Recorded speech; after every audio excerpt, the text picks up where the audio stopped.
Now, it seems like Trump is a Bitcoin maximalist. What's a Bitcoin maximalist? Let's talk to Max Kaiser. Let me explain something to you right now. Okay, here's a $10 bill. This is garbage. This is garbage. Your people in South Africa, you have your rand, right? That's going to zero. That's going to zero. This is going to zero too. Euros are going to zero. The yen's going to zero. The Chinese currency is going to zero. It's all going to zero against Bitcoin. If you don't understand that yet, you're going to be impoverished. You're going to be on the street. You're going to be begging. You're going to be out of business. You're going to be toast. Max, do you know that it's a criminal offense to tear up? Do you know that with the Bitcoin I have, I can buy any freaking senator or congressman I want? I make the laws. He who has the Bitcoin makes the laws, Rand. We're not going to just sit around and let the goddamn congressman tell us what to do. We've got the capital. We make the laws. We've got the Bitcoin. They don't. We got it. They don't. Do you understand? The original maximalists. Now, back before Trump was running for office, he had a very different take on crypto and Bitcoin. My opinion is that with the currency of this world should be the dollar. And I don't think we should have all of the Bitcoins of the world out there. I think they should regulate them very, very high. But the currency should be the dollar. And when you have things like that out there, Stuart, you know what happens is you really lose something. It takes the edge off of the dollar and the importance of the dollar. Bitcoin, it just seems like a scam. I don't like it because it's another currency competing against the dollar. Now, this was back when Elon Musk was shilling for Doge. Not the Doge agency that he's currently doing now. Nope, the dog. Musk has a similar relationship with Dogecoin, a cryptocurrency based on the Doge meme. The rally in February came after tweets from Musk promoting the currency that took Doge from a cent to 5 cents, a 500% increase. The second spike in mid-April was triggered by this tweet from Musk, and the third spike came after he announced that the self-proclaimed Doge father would be appearing on Saturday Night Live on May 8th. That rally sustained until Musk actually appeared on SNL, when he described Dogecoin as a hustle, triggering a massive drop. Well, it's the future of currency. It's an unstoppable financial vehicle that's going to take over the world. I get that, but what is it, man? I keep telling you, it's a cryptocurrency you can trade for conventional money.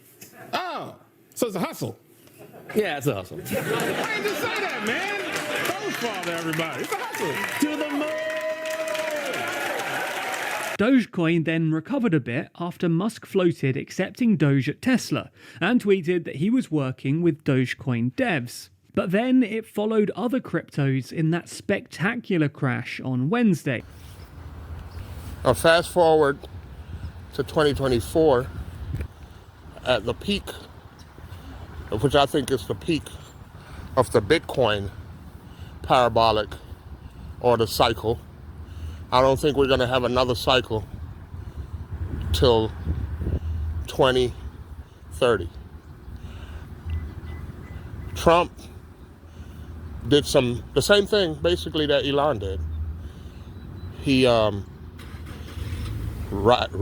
the price up and crashed the market. If you go back in 2021 when Elon Musk appeared on SNL, that was the very top of the crypto market. And when Trump got elected and shilled that Trump coin, that was also the top of this cycle's crypto market. It just happened in 2024 instead of what most people thought it would be in 2025.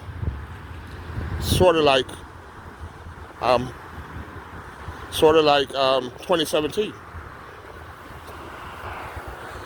Now, I do think the price is going to stabilize in the future. And it might get to maybe 250. Some people say 500,000. But for right now, we got another bear market on our hands. Now we got the tariff wars. Before, it was a pandemic. Now we got the tariff wars. And we begin with the breaking news from Wall Street. Trading has been underway now for just about 30 minutes, and nervous investors, very nervous investors, are weighing in on President Trump's historic new global tariffs. The early assessment, deep concerns. Almost all goods entering the United States will face a new tax of at least 10%, and that means inflation-weary Americans will see even higher prices on virtually everything. And that adds to the deepening concerns among economists that the U.S. and indeed much of the world may be on a collision course with a recession. So it's always a catalyst for spikes and drops in the cycles. And this is the, restructuring the economy, not because he wants to, contrary to a lot of people's belief, but because he has to. All right? No money left. Got to restructure the economy. Listen to Trump explain why he's now a maximalist. Joining me now is Trump Organization Executive Vice President and the President's son, Eric Trump. Eric, great to see you. How are you, Maria? Great. Congratulations on this. Tell us what you're trying to do and why a Bitcoin reserve is needed.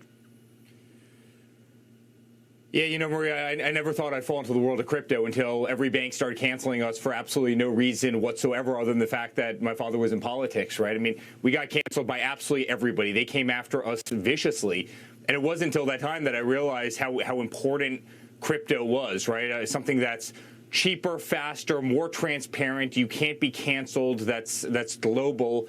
And it's what made me fall in love with Bitcoin. It's what made me fall in love with, DeFi and CeFi and stable coins. And we put a lot of our effort into it. So I truly believe in it. And really, my epiphany was, again, cancel culture and what these financial institutions controlled by very few at the top were able to do to people that they didn't like, even families like ours that had a lot of zeros at the end of their balance sheet. So, yeah. Basically, the U.S. Treasury is now accepting Bitcoin. Never thought I'd see the day, y'all, but it's happening. Even though the price is collapsing, probably somewhere around 83,000. I do believe it's going to get back to the prior high, which is 60,000 by the end of this year. And then everybody is going to gobble it up and get ready for the next wave, But right now, a lot of people telling you buy the dip and DCA and stuff like that, but I don't think so. I think 110,000 was the top, if you ask me. I do believe $110,000 was the top, and we're gonna go back down to 60. It might, the halving might be coming up. It might shoot up again after the halving. That's the only unpredictable factor in this whole situation. But yeah, basically I feel like it's gonna be another 2 to 3 years, maybe 4, before we see another top. And this one might be maybe 250.